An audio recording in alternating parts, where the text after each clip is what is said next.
diskusi aja ya, terkait mata kuliah metode statistika 2 karena kita di sini gabung ya antara ST dengan KS mungkin bisa mungkin terdapat perbedaan materi gitu yang disampaikan oleh dosen, tapi yang kulihat kebanyakan sih hampir sama ya.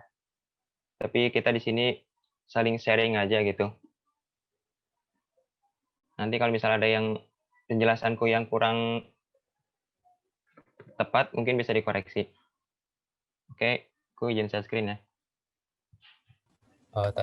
Saya mau bahas ini latihan soal untuk yang pertemuan 8 sampai 9. Mungkin nanti soalnya bakal disebar. Sementara ini udah saya copy ke Excel, kita mungkin bisa ngerjain di Excel. Karena nggak ada annotate juga di sini ya. Ini tadi, bentar. Nah,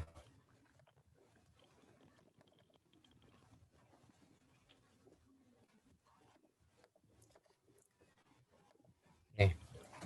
Yang pertama, ujilah pada tingkat 10% hipotesis bahwa permukaan mata dadu memiliki kemungkinan yang sama untuk muncul berdasarkan data dalam tabel untuk 100 gulungan dadu. Maaf, ini suaraku lancar nggak? Lancar, Bat. Lanjut. Oke. Jadi ini materi kesamaan proporsi atau uji beberapa proporsi.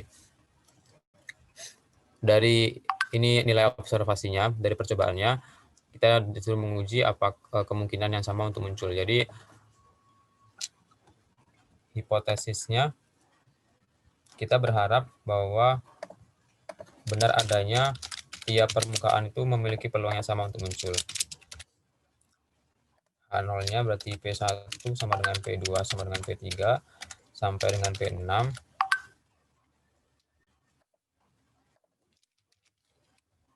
Dengan H1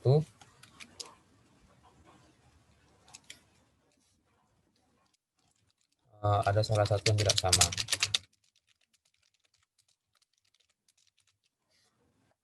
Sesuai dengan materi pertemuan 9 ya, berarti kita pakai goodness of fit. Rumusnya goodness of fit kan sigma dari selisih observasi sama ekspektasi dikuadratkan dibagi ekspektasi, terus dijumlahkan buat dapat nilai square-nya. Yang pertama kita nyari ekspektasi dulu. Ini diharapkannya bahwa setiap nilai peluangnya sama dengan 1/6. Karena diharapkan buat kemungkinan yang sama untuk muncul berarti memiliki proporsi atau peluang yang sama, artinya 1 dibagi 6. Setiap angkanya memiliki kemungkinan 1/6. Statistik ujinya yang pertama kita cari dulu nilai ekspektasinya.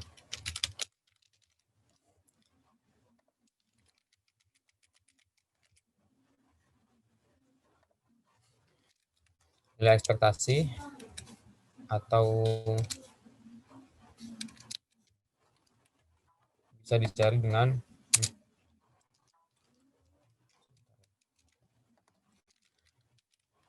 atau bisa disebut dengan EI sama dengan N dikali PI. Nilai percobaannya dikali peluangnya.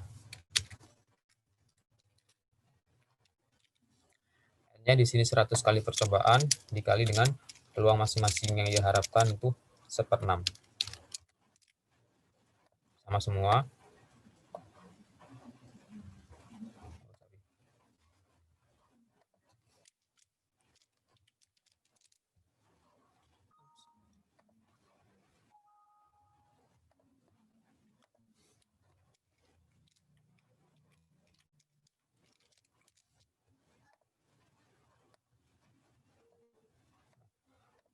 Kemudian mencari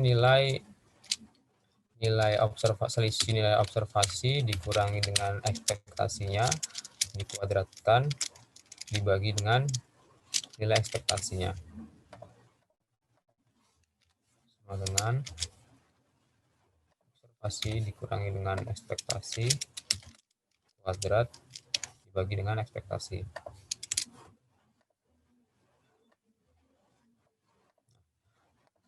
Dapat nilai chi-square hitungnya. Chi-square hitung sigma dari ini. Dapat chi-square hitungnya 4,64. Selanjutnya kita cari wilayah kritisnya. Wilayah kritisnya berarti akan tolak H0 saat nilai chi-square hitung lebih dari nilai chi-square tabel. Nilai chi-square tabelnya kita pakai yang alfanya 0,1, df-nya k-1. K-1 k-nya itu kategori, ada 6-1 berarti df-nya 5.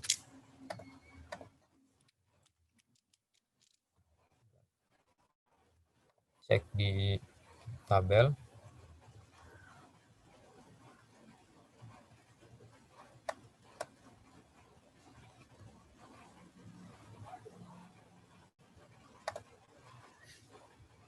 Sembilan koma 236.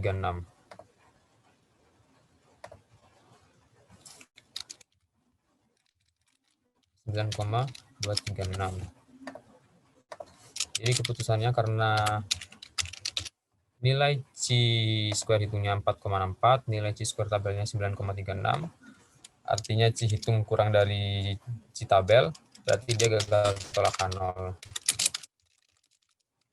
Gagal tolak H0 berarti bisa disimpulkan atau interpretasinya antara uji 10%, ini mungkin beda-beda ya tiap dosen atau tiap dosen buat cara kesimpulannya. Tapi ini mungkin sesuai dengan yang diajarkan dengan dosen saya. Dengan taraf uji 10%, jadi coba dilakukan, dapat dibuktikan bahwa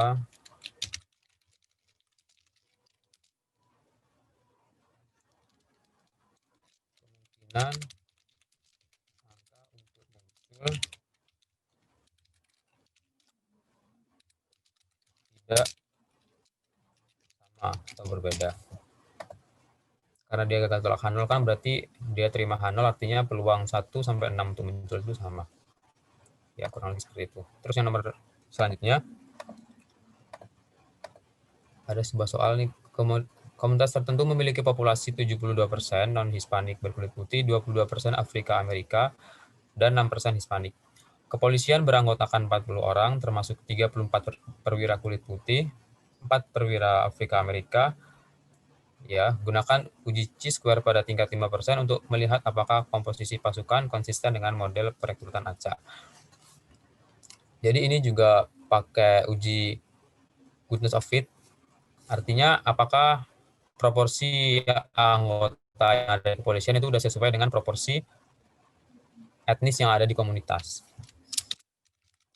Hipotesisnya, karena kita disuruh membuktikan apakah komposisi pasukan udah konsisten atau udah sesuai, berarti ini pakai goodness of fit untuk tiap proporsi yang udah diketahui nilainya. Artinya hipotesisnya P1, kita ini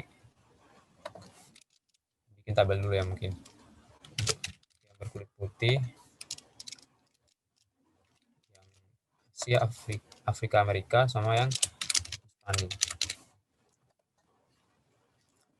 Jadi dari 40 orang ini kan 34 berkulit putih, 4 Asia Afrika, berarti 2 orang yang Hispanik.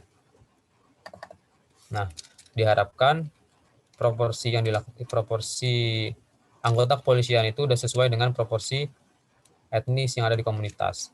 Jadi kita berharapnya P1, mungkin P1 ini urut ya, P1 yang putih, P2A dan P3 Hispanik. P1 sama dengan 0,72, dan P2 P2 sama dengan 0,22, P3 sama dengan 0,06. H1-nya setidaknya ada yang berbeda. Mungkin P1-nya atau P2-nya atau P3-nya yang nggak sesuai dengan nilai yang udah tertera, maka udah bisa dikatakan tolak H0. Setidaknya ada satu proporsi yang tidak sesuai. Oke teman-teman, kalau ada yang keliru mungkin bisa langsung diingatkan ya. Hipotesis. Karena kita pakai goodness of fit, maka caranya sama dengan tadi, mencari nilai ekspektasi, kemudian selisihnya kan ekspektasi minus ekspektasi kuadrat dibagi ekspektasi.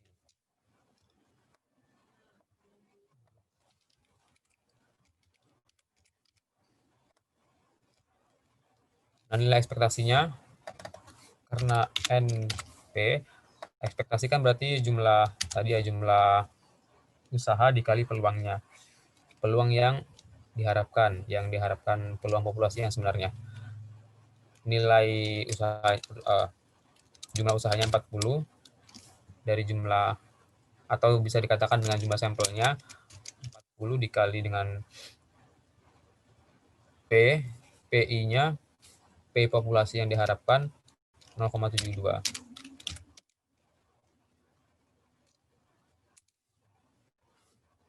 Yang ini 40, untuk yang populasi kedua diharapkan proporsinya 0,22. Selanjutnya 0,06. Cari selisih observasi dan ekspektasi dikuadratkan dibagi dengan nilai ekspektasi.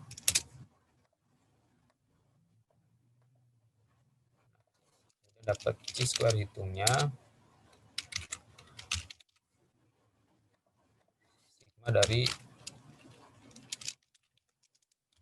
ini.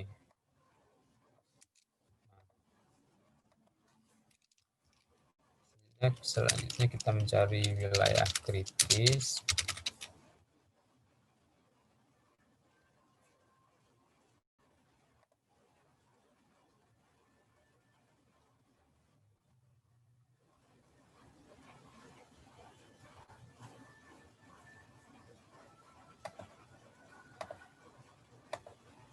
Sebentar.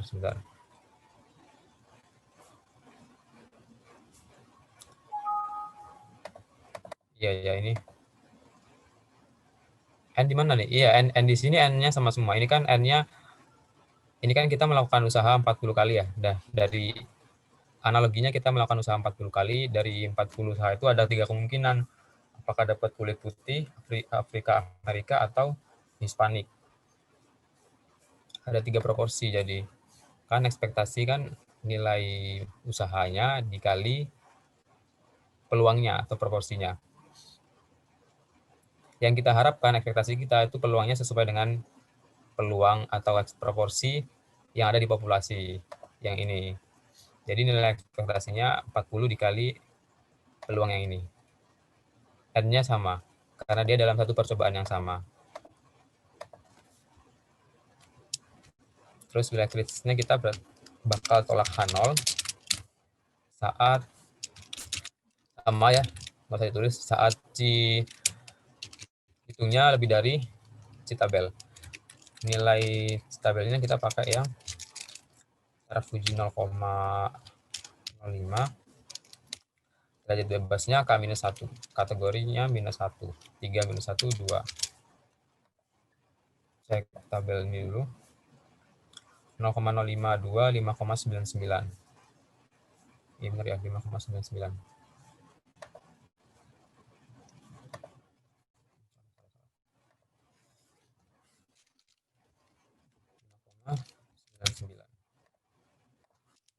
Keputusannya gagal tolak H0 karena nilai Cihitungnya kurang dari Citabel.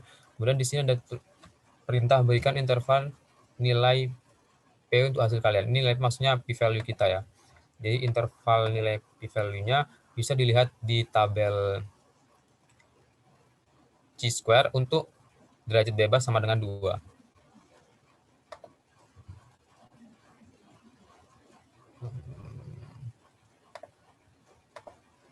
Tadi kan berapa tadi ya? Tadi kan kita dapat hitungnya 3,62. Kita lihat di derajat bebas 2, yang 3,62 itu di sini kan, di sebelumnya ini. Jadi dia pasti bakal lebih dari 0,1. Kalau dia di antara ini sama ini berarti nilai antara di sini sama di sini, antara 4,6 sama 5,9 berarti nilai p-value-nya antara 0,05 sampai 0,1. Karena dia di sini kurang dari 4,6 berarti dia lebih dari 0,1. Di sini sampai berapa kan ini nggak dilanjutkan tabelnya. Mungkin kalau dapat tabel yang lebih rinci bisa ketahuan interval batas dua arahnya. Karena tabel yang kita punya yang itu berarti value-nya lebih dari 0,1. Oh, kalau di Excel biasanya kalau nggak salah bisa deh langsung ketahuan p-value-nya berapa untuk nilai chi-square 3,6 dengan derajat bebas 2. Mungkin bisa dicoba sendiri ya. Kesimpulannya berarti dengan taraf uji 5% belum dapat dibuktikan bahwa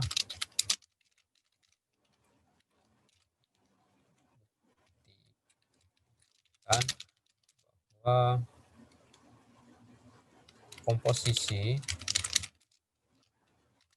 pasukan tidak konsisten dengan model perekrutan ACA. Ini saya sesuaikan dengan soalnya ya di sini. Ya, kurang lebih seperti itu. Nanti bakal saya bagi kalau ada yang salah di sini bisa kalian perbaiki sendiri ya. Atau kurang lengkap stepnya. Selanjutnya sebuah perusahaan bla bla bla, pokoknya ini dapat tabel datanya seperti ini. Ini garis ini maksudnya line 1, line 2, line 3. Terus cacat retak lokasi hilang lain. Jadi ada perusahaan kaleng. Ini ada kesalahannya. Yang atas ini jenis kesalahannya, kesalahan cetak, kesalahan retak, lokasi hilang dan lain-lain. Yang sebelah kiri barisnya ini mungkin yang dimaksud ini mungkin antara periode produksinya atau mungkin jenis mesinnya. Yang jelas macam apa ya? Beda produksi lah. Mungkin mesinnya ya. Terus disuruh mencari apakah data menunjukkan bahwa proporsi dalam berbagai kategori ketidaknyamanan tidak sama untuk ketiga baris. Jadi kalau untuk uji homogenitas varians yang seperti ini, saya bukain di PPT juga ya.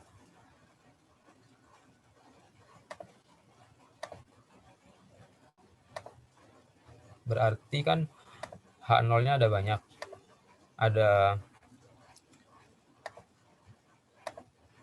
Nah, kalau ini tadi kan untuk setiap opini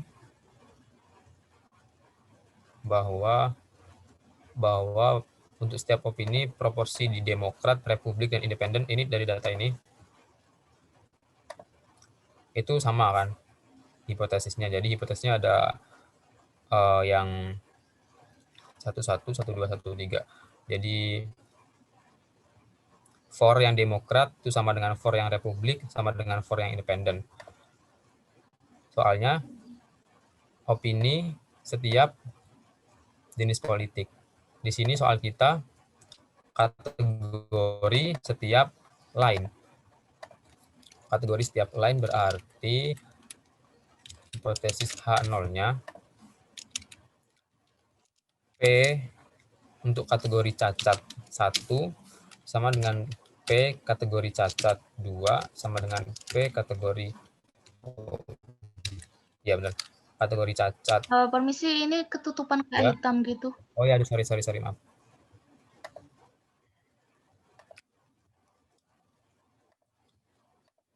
Nah, tadi kan apa tadi ya? Setiap proporsi opini tiap jenis politik ya. Jadinya proporsi yang setuju untuk politik Demokrat sama dengan proporsi yang setuju untuk politik dan lain-lain ya. Di sini soalnya proporsi kategori untuk tiap jenis line. Jadi proporsi kategori cacat line 1 sama dengan proporsi kategori cacat line 2 dan seterusnya. Ini juga berarti bawahnya proporsi retak untuk line 1 sama dengan proporsi retak untuk line 2 sama dengan proporsi retak untuk line 3. Dan seterusnya ini dengan lokasi hilang dan lain-lain sampai proporsi lain-lain untuk line 1, proporsi lain-lain untuk line 2 sama dengan proporsi lain-lain untuk line 3. H0-nya.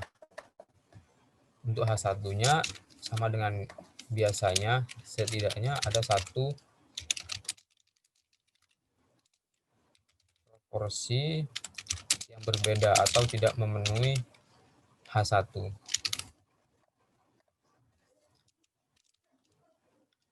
Homogenitas varians homogenitas proporsi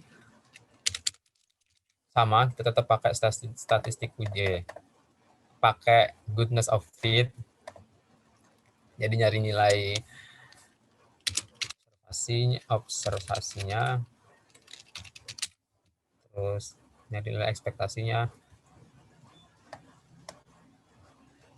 Ini observasinya yang ini.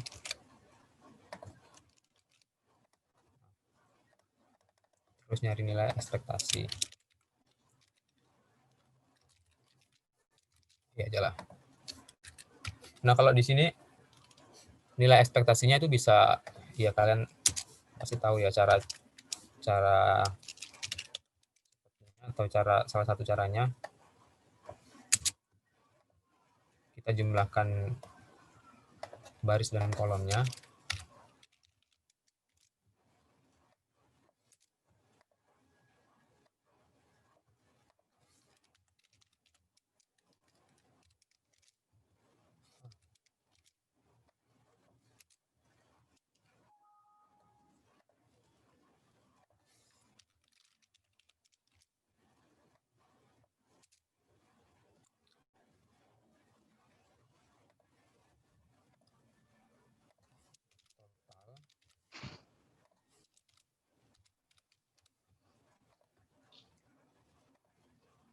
Nah, nilai ekspektasinya total baris, misalnya ekspektasi 1 berarti total baris pertama dikali total kolom pertama dibagi total keseluruhan. Seperti itu seterusnya sampai yang terakhir. Ini bisa kita geret.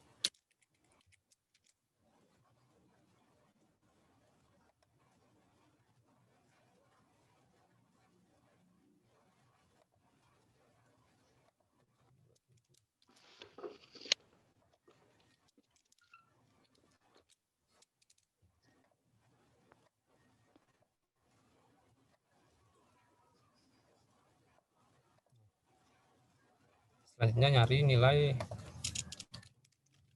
observasi minus ekspektasi kuadrat per ekspektasi. Observasi minus ekspektasi kuadrat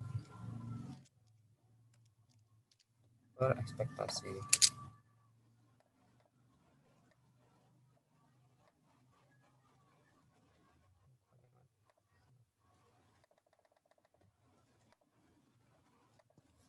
Dijumlahkan semuanya untuk mencari nilai chi-square gitu.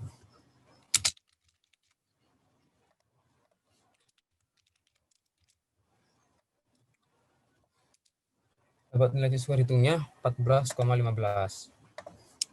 Wilayah kritisnya sama Kalau lebih dari chi-square tabel, maka dia bakal tolak H0. Chi-square tabelnya kita pakai chi kuadrat untuk 0, berapa tadi?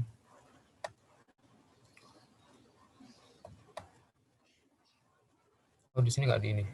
Kita pakai 0,05 lah ya.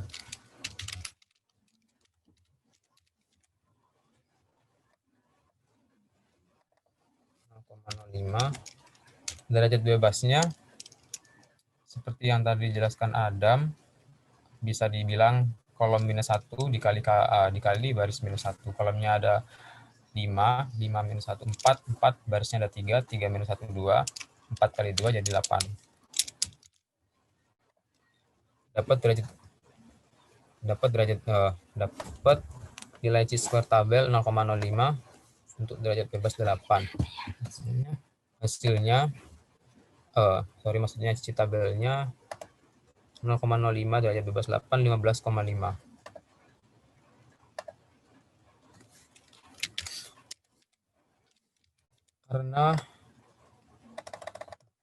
Karena nilai chi-square hitungnya kurang dari nilai chi-square tabel, maka dia gagal tolak H0.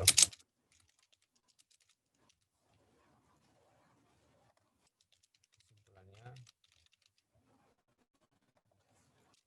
bahwa dengan taraf uji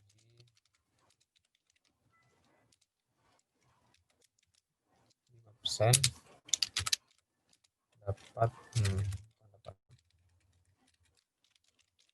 dapat dibuktikan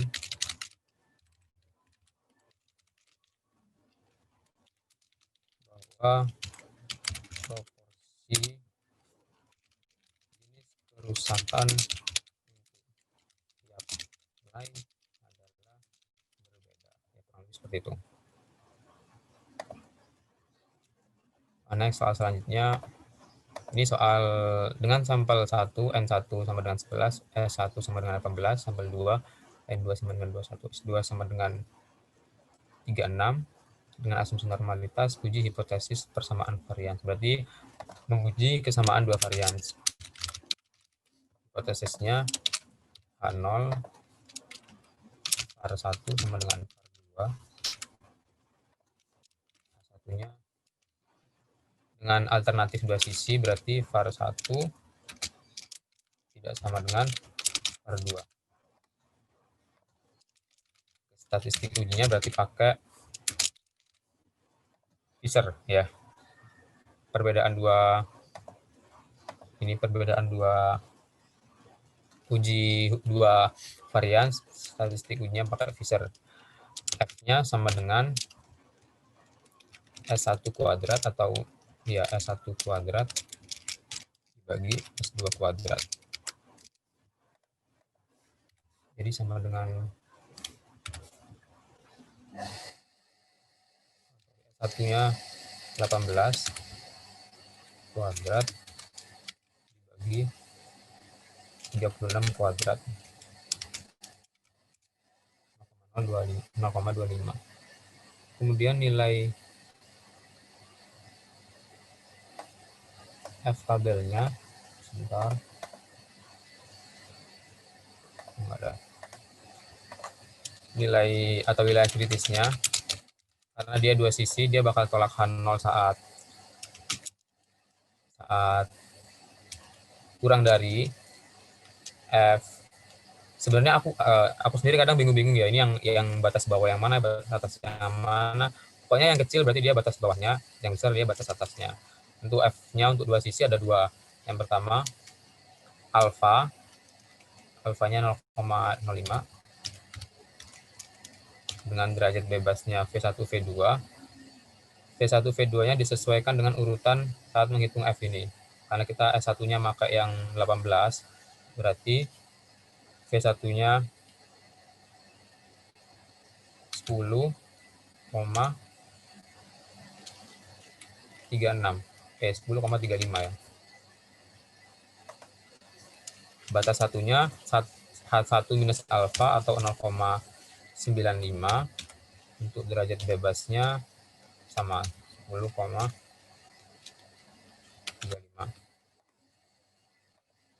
Jadi itu pakai ini ya.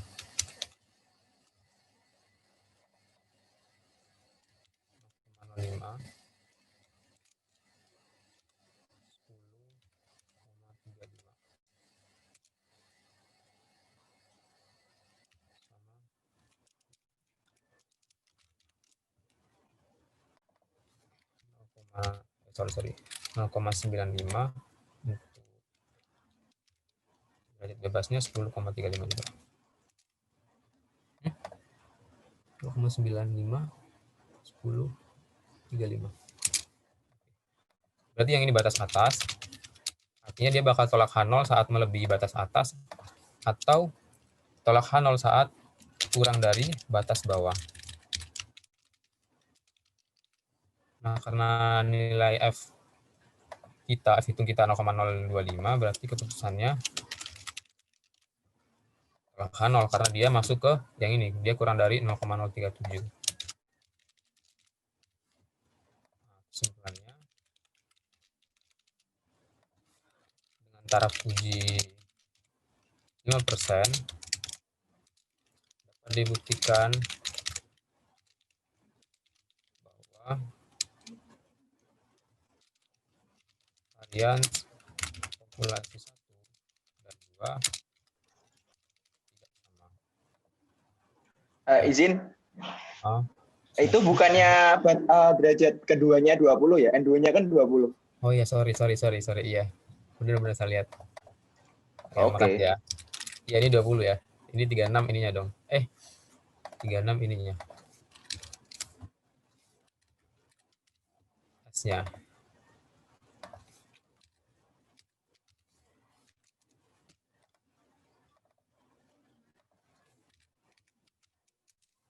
Nah, 0,36. Ya, tapi tetap tolak H0 ya. Karena dia F itunya kurang dari F tabel.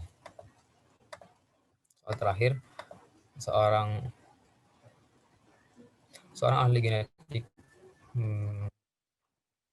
ahli genetik memiliki beberapa data pada tahun 1870 tentang tinggi badan manusia laki-laki pada saat berusia 30 tahun.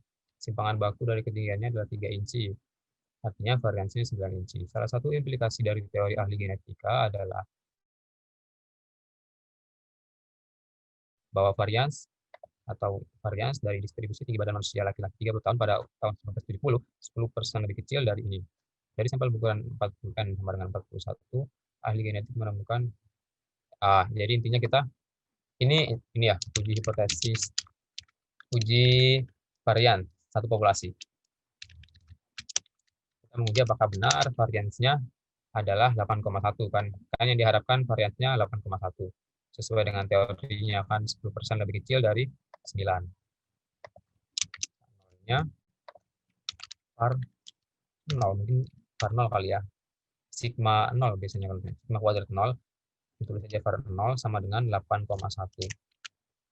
Berarti H1-nya gunakan alternatif dua sisi, artinya var 0 tidak sama dengan 8,1.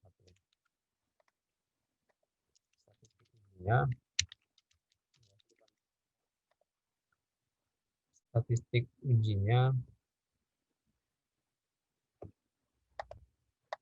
N-1 kuadrat, N-1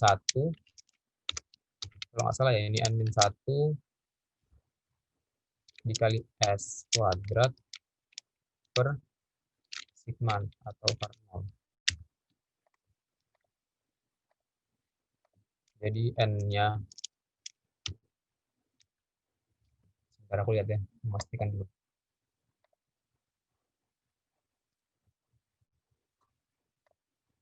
Ini aja lah.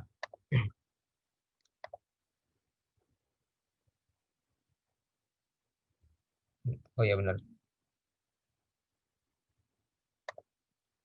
Nah, statistik ujinya pakai chi-square. Chi-square hitungnya N-1 dikali N-1 dikali S kuadrat dibagi var 0 yang di sini. Sama dengan N-1-nya 40. N-1-nya 40 dikali dengan S kuadratnya dari hasil penelitiannya 8,29 Mungkin nanti waktu ngerjain soal yang beneran bisa di ini ya, ditulis dulu diketahuinya apa aja biar nggak bingung. Dibagi per nolnya 8,1. Per nol berarti kuadrat. Oh, ini berarti kuadrat ya.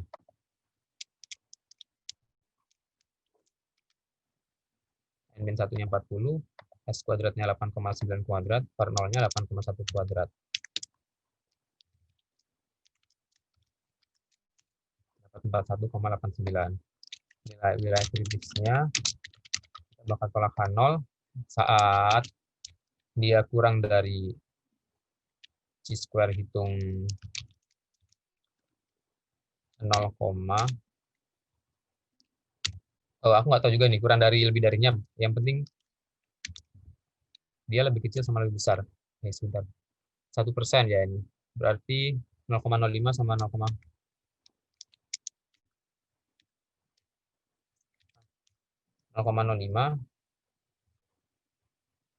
derajat bebasnya 40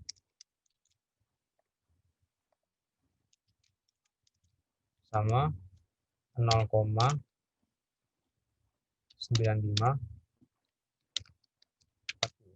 Benar nggak ini? Maaf ya, aku agak lupa nih. Oh, iya, benar. Ya, salah. Maaf ini salah ya. 1% berarti kalau dua arah berarti 0,5% kan masing-masing. 0,5% berarti 0,05 sama 0,995. Alfa, derajat bebas sama 1 minus alfa, derajat bebas. Karena dia dua arah, jadi alfanya bagi 2.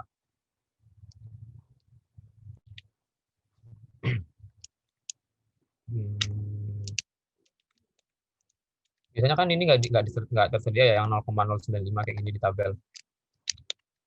Tapi bisa pakai ini. Pakai hitung aja kalau 0,005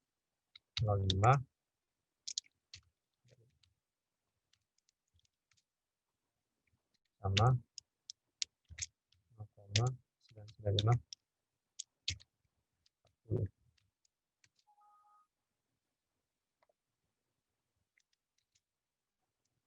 Oh.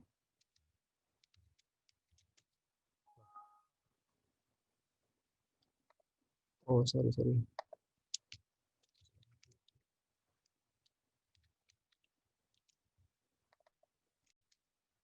Nah, berarti dia bakal tolak H0 saat kurang dari batas bawah atau tolak H0 saat dia lebih dari batas atas. Karena dia 41,89 kan ada di tengah-tengah antara ini ya. Berarti misalnya adalah tolak H0.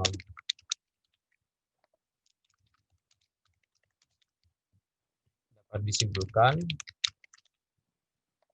dengan taraf tinggi 1%. Dapat dibuktikan bahwa varians tinggi badan laki-laki 30 tahun pada 1970 tidak sama dengan 8,1.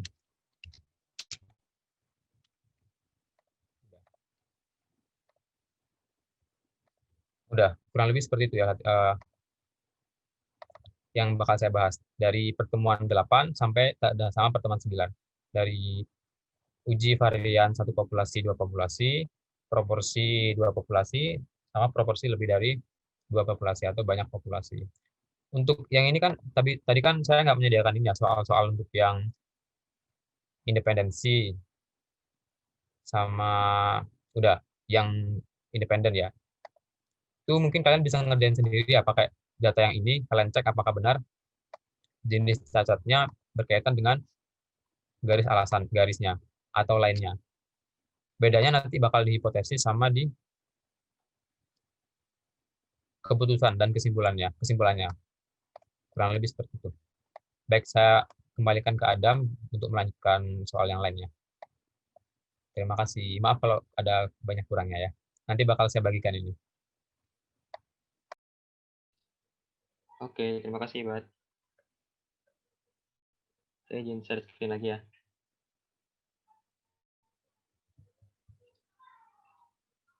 Raki mungkin bisa ini.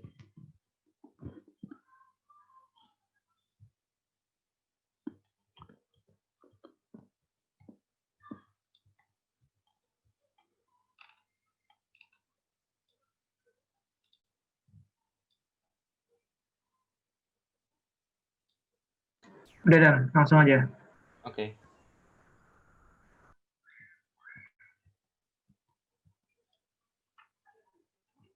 Nah, di sini mungkin kita akan bahas ke ini ya, materi mengenai kenormalan, varian sama ANOVA tadi.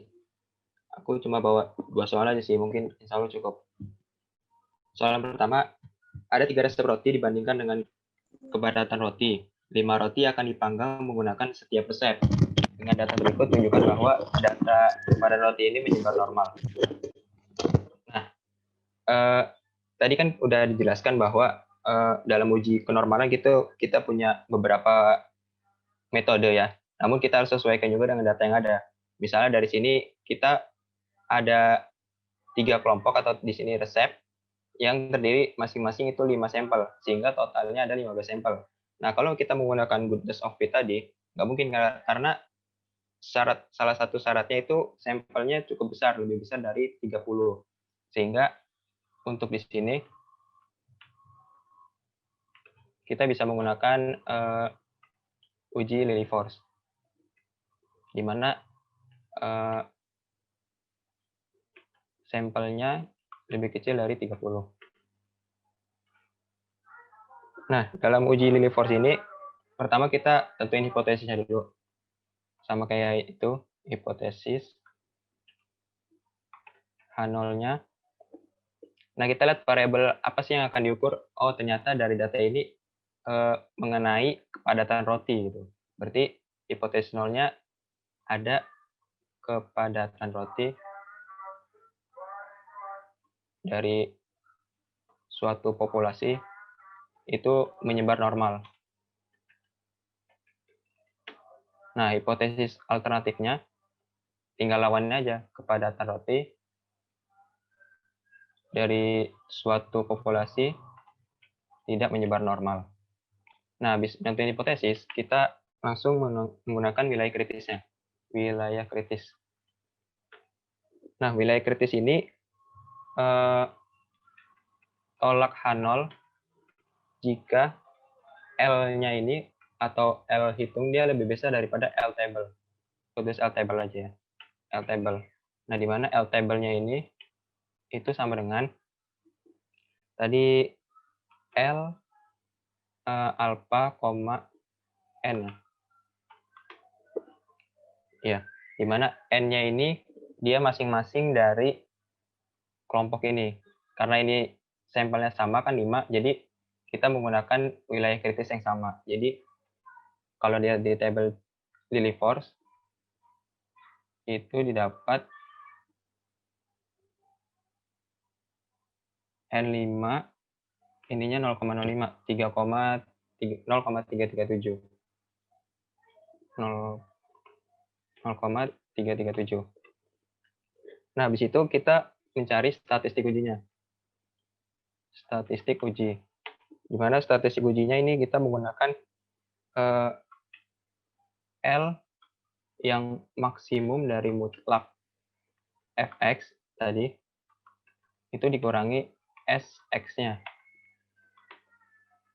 Nah, ini cara nyarinya gimana? Pertama, kita nentuin dari masing-masing kelompok gitu. Kita buat tabel lagi bisa. Resep 1 ini xi-nya, lalu kita pakai sx, terus ada z, fx, lalu yang terakhir baru mutlak fx min sx. Nah, untuk datanya pakai yang ini. Kelompok pertama. Kita ini uji satu-satu ya, satu-satu kelompok.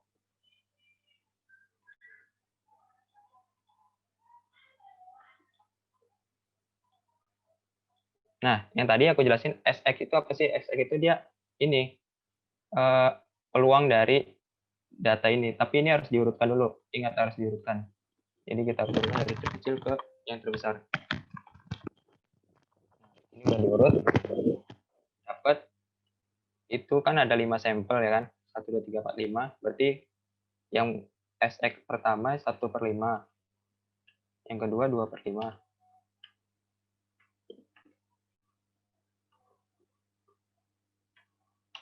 Sampai 5/5. Nah, ini. Kalau misalnya ada 7, berarti dari awalnya 1/7, 2/7, 3/7. Kalau ada 10, 1/10 gitu. Nah, Z-nya ini dia nilai peluang Z-nya. Berarti kan kita perlu adanya rata-ratanya sama standar deviasinya. Kita di sini buat rata-rata misalnya. X bar. Berarti average dari kelompok 1. Tarik ke bawah. Aduh.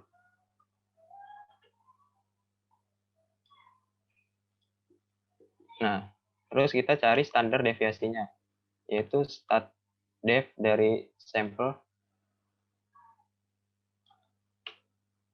Nah, ini. Tarik ke bawah dapat segini.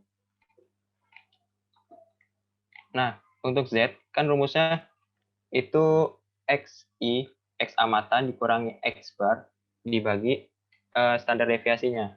Jadi, rumusnya XI dikurangi X bar. Karena X barnya sama, kita bisa kunci dibagi S-nya, standar deviasinya. Dikunci juga.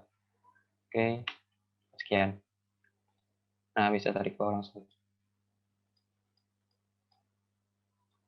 Nah, untuk fx-nya kita menggunakan distribusi normal, yaitu norm distribusi, di mana x ini rata-ratanya ini yang pertama, lalu standar deviasinya, kumulatifnya, true. Oke, ini belum gini. Kita kunci dulu. Nah. Oke, berarti ini dapat dari ke bawah. Sekian. Nah, rumusnya untuk cari statistik ujinya kan mutlak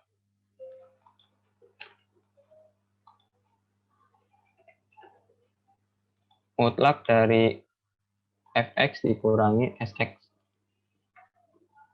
Nah, sekian dapatnya. Tarik bawah ini. Nah, dari data ini kita lihat bahwa mana tuh yang paling maksimum di antara mutlak ini. Oh, ternyata dari sini didapat yang roti yang ketiga. Ini yang maksimum. Untuk resep yang kedua, juga sama caranya. Pakai XI juga.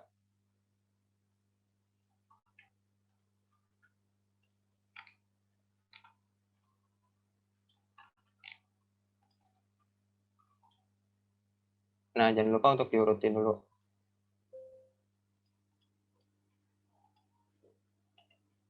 Sama kayak tadi, berarti tinggal diklik saja. Nah, untuk Z-nya, berarti XI min X bar yang kedua. X bar yang kedua kan ini. Terus dibagi standar deviasinya.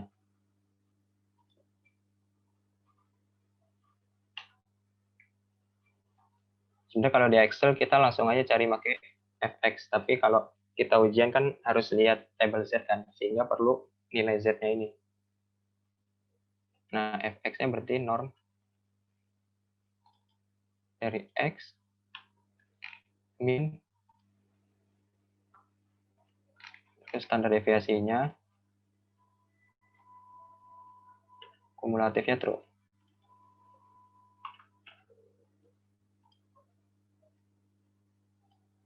Nah, habis itu cari mutlaknya. Mutlak dari selisihnya.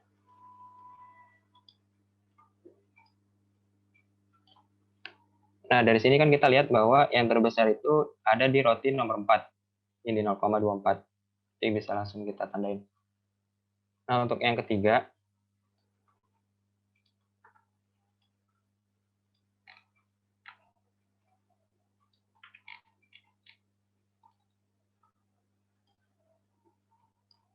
Sx-nya sama karena jumlah sampelnya sama.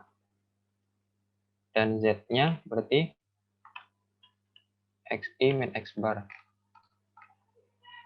Yang ketiga, dibagi S-nya.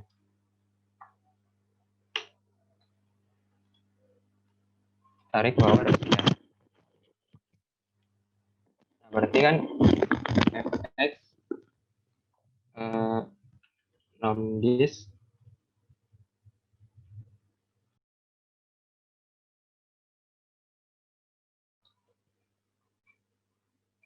nomdis dari ini X rata-ratanya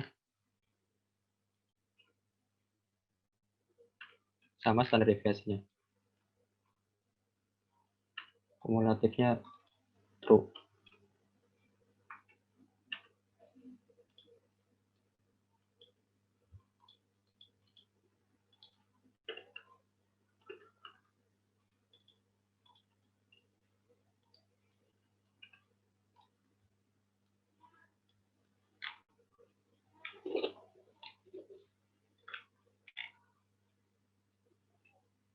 Kok ini besar ya? 0,9.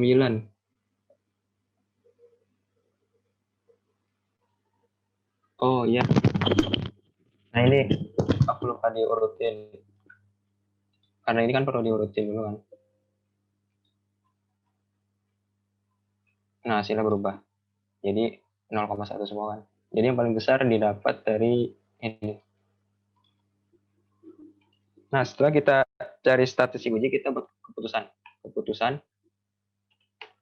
keputusannya berarti tadi kita buat bahwa tolak K0 jika L hitungnya ini dia lebih besar daripada L table.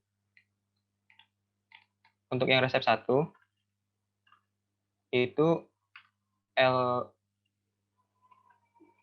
hitungnya itu sama dengan ini kan 0,3031. 0,3031. Nah, dia ini berarti lebih besar L lebih kecil daripada nilai L table. L table tadi kan ini kan 0,337 kan. Berarti keputusannya gagal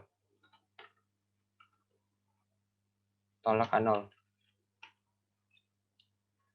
Untuk yang resep 2 L hitungnya itu 0,2472. 0,2472. Di mana dia juga lebih kecil daripada L table. Keputusannya juga gagal tolak K0. Resep ketiga juga sama, berarti kan L hitungnya itu 0,1843. Dia juga lebih kecil daripada L table. Keputusannya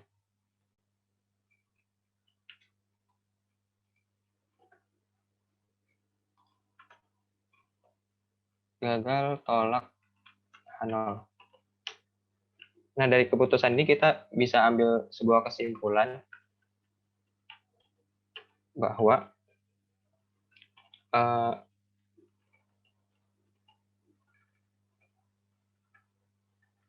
dengan tingkat kepercayaan 95%,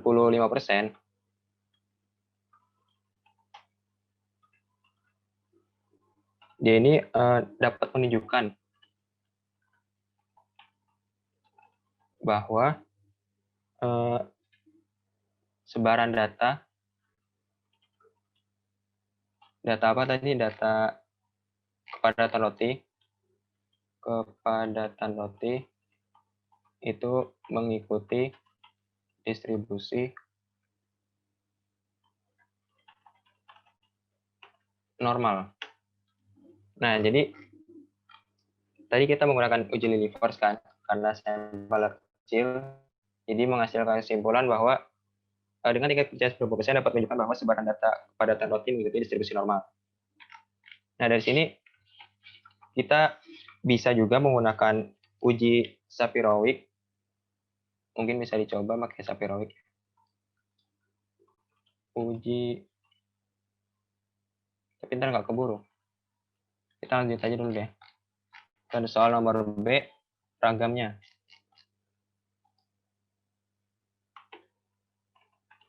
Untuk ragam, kita menggunakan uji Bartlett.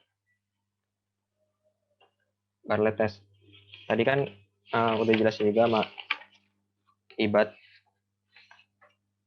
Menggunakan Bartlett itu syaratnya bahwa dia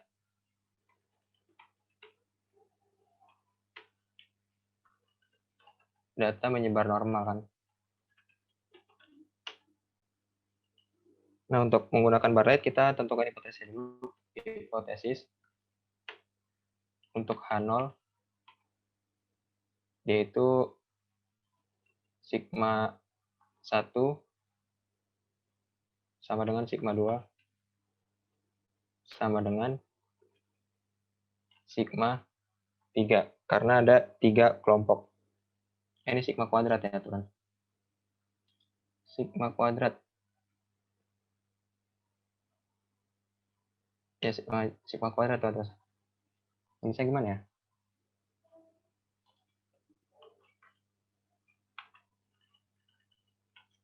Sigma kuadrat 1, sigma kuadrat 2.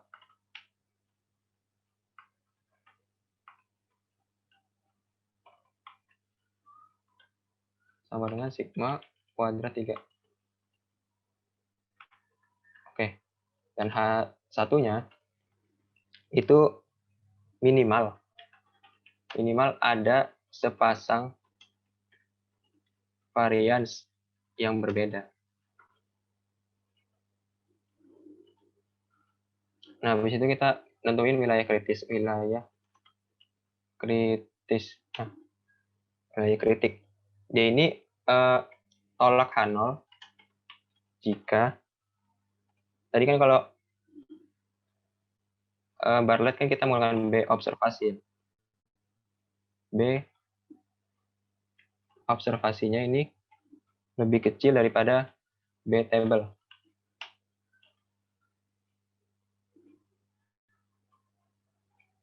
Nah, B table-nya ini kan rumusnya tadi BK alfa, C. Nah, di mana K-nya ini kelompoknya berarti B3 itu alfanya 0,05. C-nya ini jumlah sampel atau di sini NI ya harusnya. Jumlah sampel dari setiap kelompok berarti kan 5. Nah, kalau dari table Bartlett didapat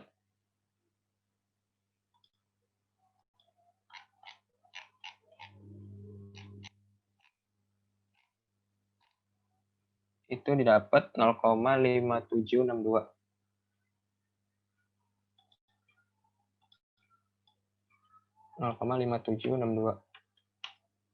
Nah, habis itu kita hitung statistik uji.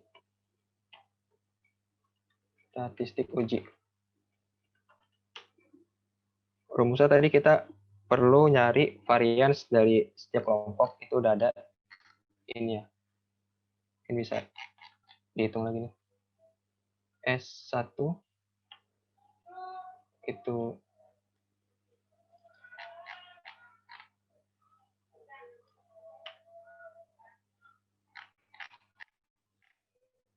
di ini aja deh.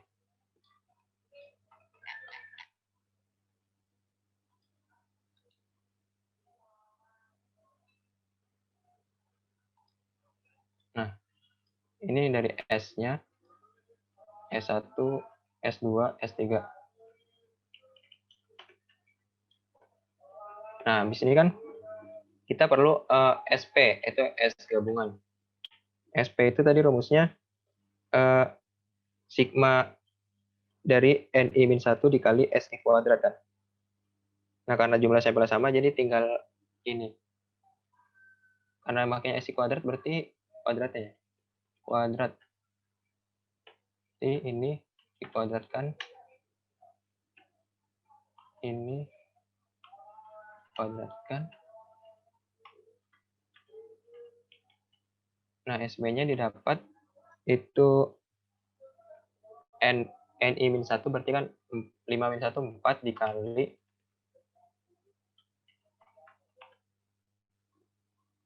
SI kuadrat ini jumlah ini ya. Berarti langsung aja sum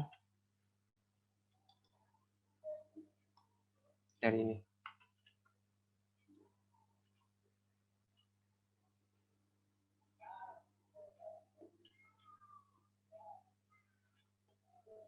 Oh ya, dari sini belum dibagi ya. Berarti ini dibagi N-K. N-nya itu totalnya berarti 15. 15 dikurangi K-nya 3 berarti 12. Nah ini. Ini SP kuadrat.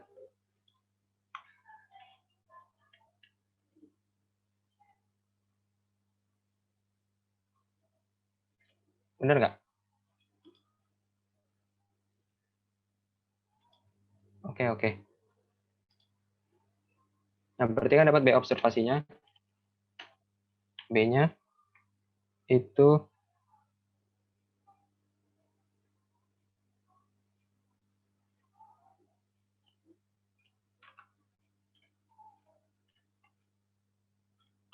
ini dipangkatin 4 dikali ini dipangkatin 4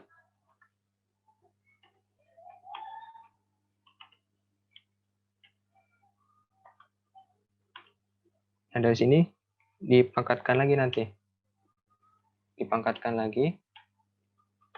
dengan 1/n-k. 1/n-k nya kan 12 ya. Itu hasilnya dibagi dengan SP.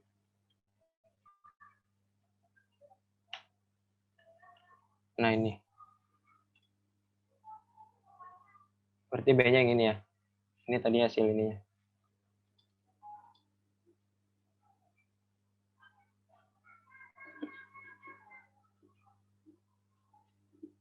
Gimana?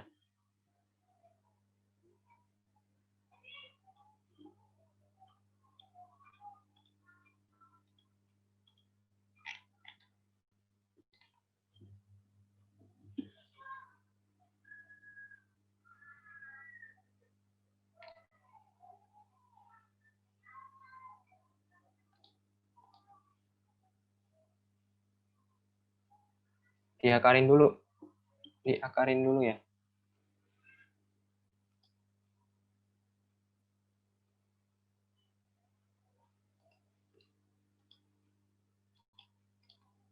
Oke.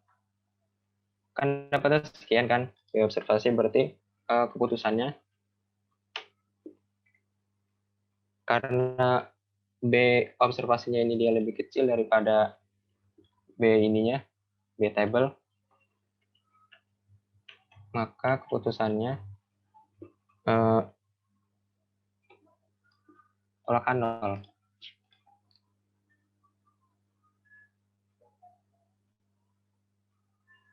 Kayaknya ada yang salah deh ini. Bagi G 74.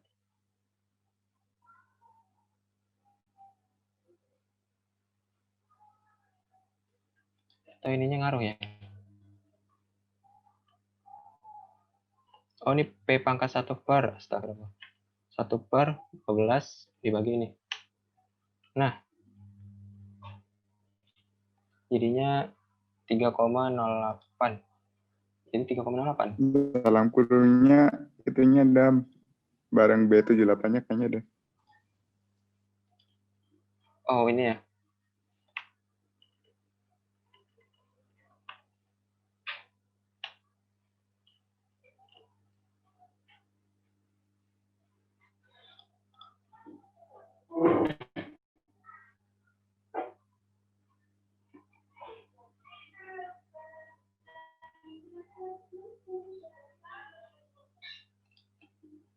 Pangkatnya berarti pangkat 12. Ini.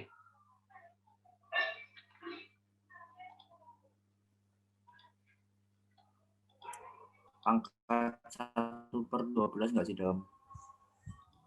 1/12 kan? Iya. Tapi hasilnya kok 3 4, ya? Dam. B78.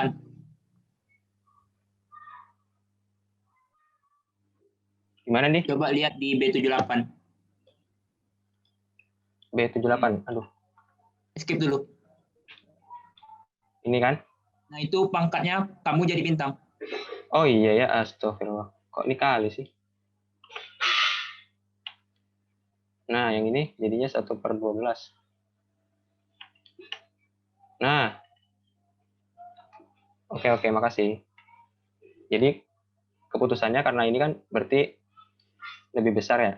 Aku juga ngitungnya lebih besar. Jadi, keputusannya gagal tolak kanal. Nah, jadi kesimpulannya dengan tingkat kepercayaan 95% dapat ditunjukkan bahwa varians ketiga roti ini dia menunjukkan varian yang sama. Jam berapa sih ini? Bisa lah satu lagi nih. Pada roti. Nah, yang C menunjukkan ANOVA. Berarti karena ini cuma satu treatment itu resep, berarti kan ANOVA one way. Nah, dalam ANOVA one way ini, tentu ini hipotesisnya dulu. Hipotesis.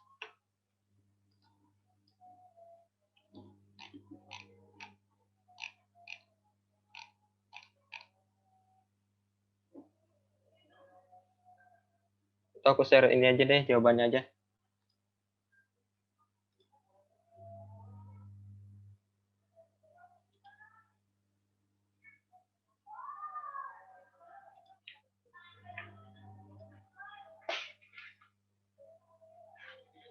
Nah, ini aja.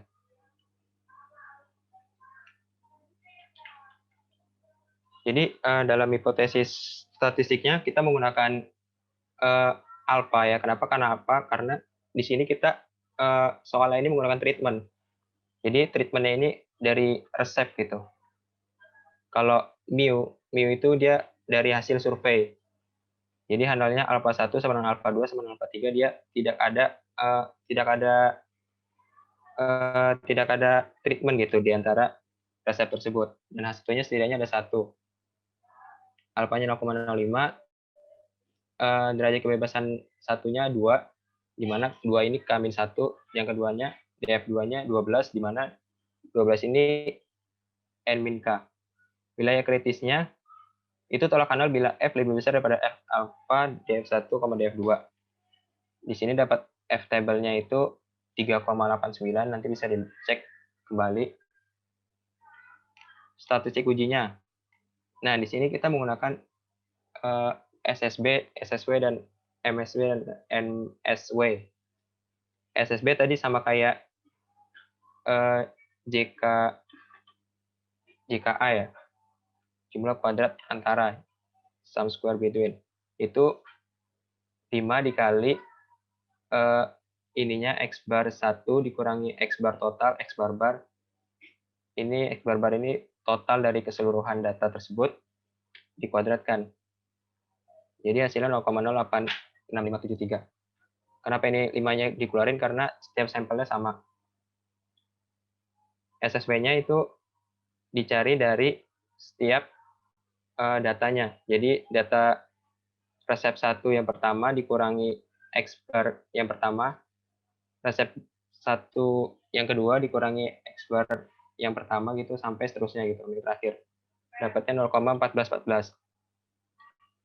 Nah, MSB-nya ini mean square between-nya itu rumusnya SSB dibagi K-1. K-nya 3 kan, karena resepnya 3, jadi dapatnya 0,043287. MSW-nya, mean square within, kan rumusnya SSW dibagi total sampelnya, yaitu N dikurangi K.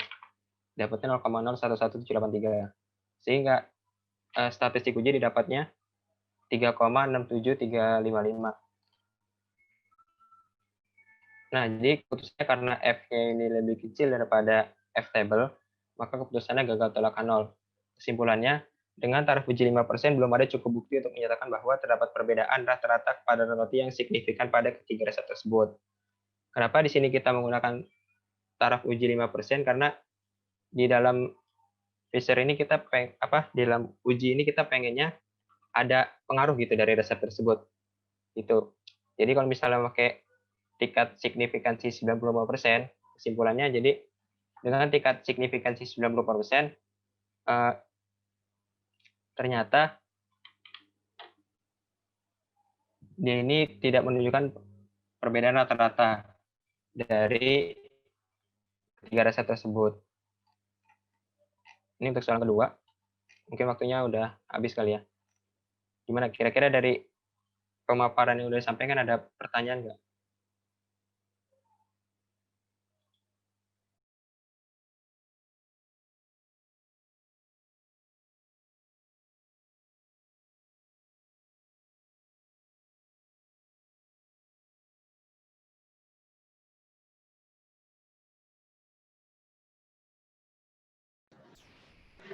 Ya, bagi teman-teman yang mau bertanya, silakan di-unmute aja ya, atau bisa di chat di kolom chat.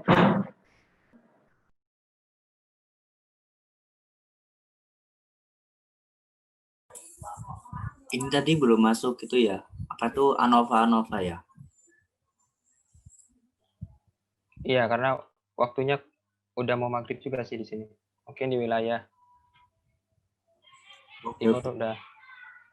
mantap.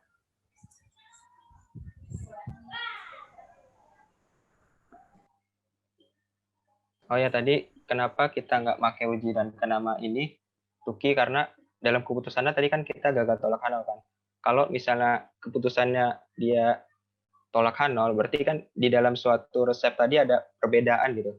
Perbedaan treatment. Atau mungkin bisa resep 1 dengan 2 atau resep 1 dengan 3 gitu. Sehingga perlu dilakukan uji perbandingan ganda. Bisa dengan Tuki atau Duncan.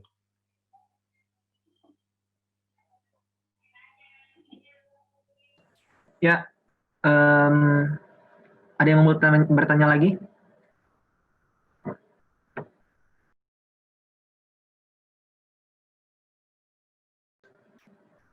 Ya, mungkin dikira cukup ya untuk terima kasih untuk Adam sama Ibad yang telah menjelaskan dan memaparkan mengenai mata kuliah MedStat 2 ya.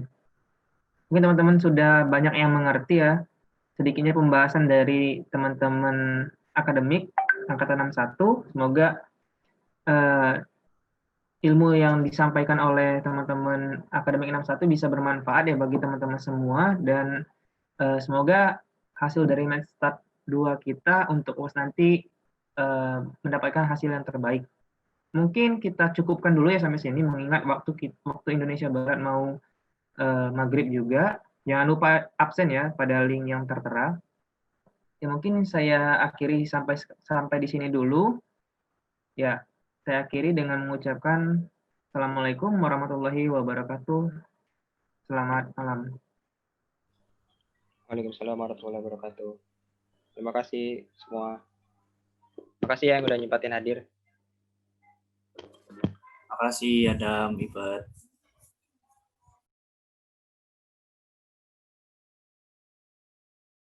Mungkin teman-teman bisa leave ya, karena acara sudah selesai. Dipersilahkan.